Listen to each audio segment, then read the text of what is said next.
Hello and welcome to the City of London, a city within a city. People think about London as the great metropolis that we all know, but within it is something called the City of London.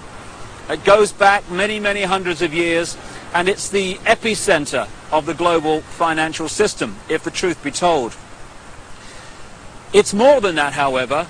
It is the center of a global web of secret societies that control the planet today, and they come from a series of interbreeding bloodlines which you can trace back to the ancient Middle and Near East thousands and thousands of years ago.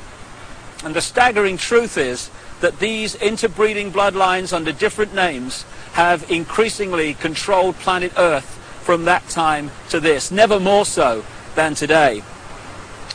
In the next few hours on this video, you're going to be introduced, if you've not already read the book, my book, The Biggest Secret, to some staggering, stunning, and I'm the first to say, bizarre information.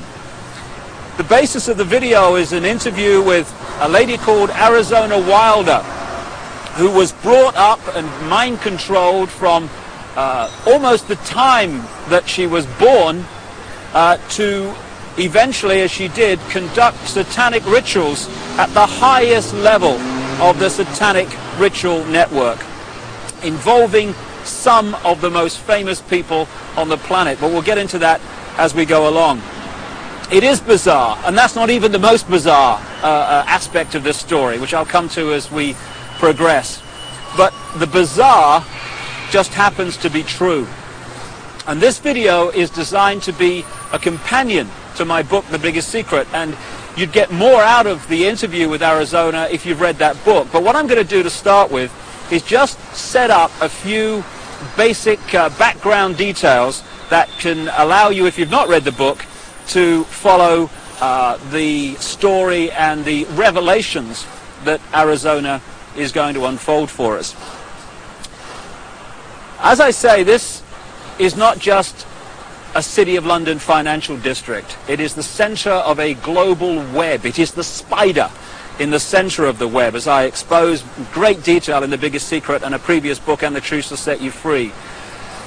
And what the basis of that shows is that all these apparently different companies, banks, insurance companies, political parties, actually at the top of their pyramids interlock and are controlled by the same few people. About 13 families run the world, and offshoots of these bloodlines under different names. Just give you an example and a little guided tour of where we actually are, because that's a good example of what I'm talking about.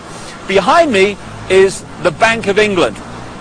This was created in a charter signed by William of Orange, who became William III, the King of England, in 1688, 1689, and he was one of these bloodlines. And from the moment that he took the throne, then the whole thing started to really epicenter in London. This is when the spider at the center of the web really moved in here.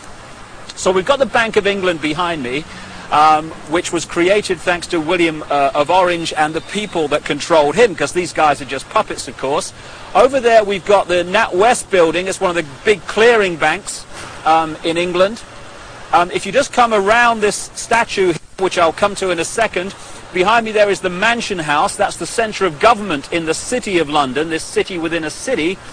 And at the top you'll see the red cross on the white background, the flag. It's the flag of England, and that symbol goes back right into the ancient world.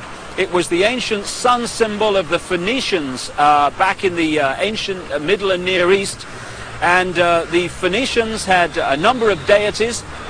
One of them was called Barati, the female. One was called Barat, the male. Barati and Barat became Britannia and Britain because the British culture was brought here by the Phoenicians about 3000 BC and after. And also they had deities, the Phoenicians, called St. George of Cappadocia, who killed the dragon. That became St. George of England, and that's, of course, the flag of St. George, the red cross and the white background today. Also, the Christian deity called St. Michael was an ancient Phoenician deity long before Christianity. So the Mansion House, the center of government, is a very, very powerful place. We go around here, we've got the Royal and Son Alliance insurance company. The banks and the insurance companies interlock, and as a result of the fantastic amount of wealth that they can move around the financial markets every day, these interlocking organizations control the world financial system. If a stock market goes down and crashes, it's because it's meant to crash. And not everyone loses, you know, when that happens. If you know it's going to crash, you sell your stock, it crashes, you buy it back at a lower price, you then push it back up again and buy other stock at the same time at a few cents on the dollar or whatever. And that means that a financial crash can actually lead, if you know it's coming because you're creating it, to an amazing expansion of your holdings and your wealth. Over there we've got the Lloyds Bank building. That's another one of the big clearing banks which all interlock and are controlled by the same people.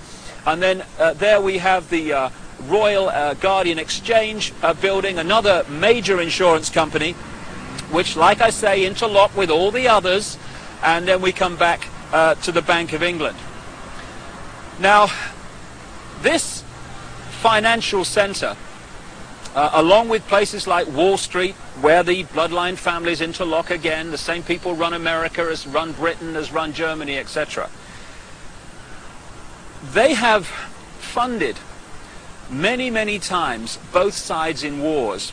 And ironically and sickeningly, behind me, opposite the Bank of England, in the center of this square, is a memorial to those who died in the 2 world wars. Let's just go and have a look at that. What happens in terms of creating wars is a technique, a mind manipulation technique that I've called in my books problem, reaction, solution. And it works like this. If you want to introduce something, say centralization of power through the United Nations, centralization of power militarily with NATO, the North Atlantic Treaty Organization, the biggest military organization in the world that's expanding all the time.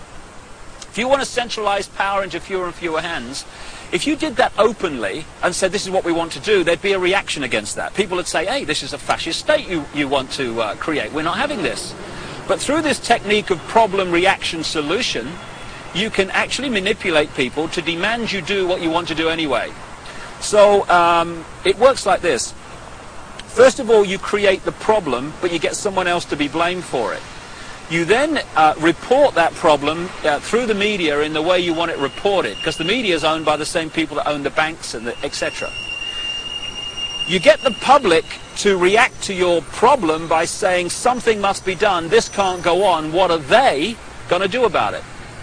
And at that point, they, who have covertly created the problem and blame someone else, who've gleaned that reaction of do something, then offer the solution to the problems they have created.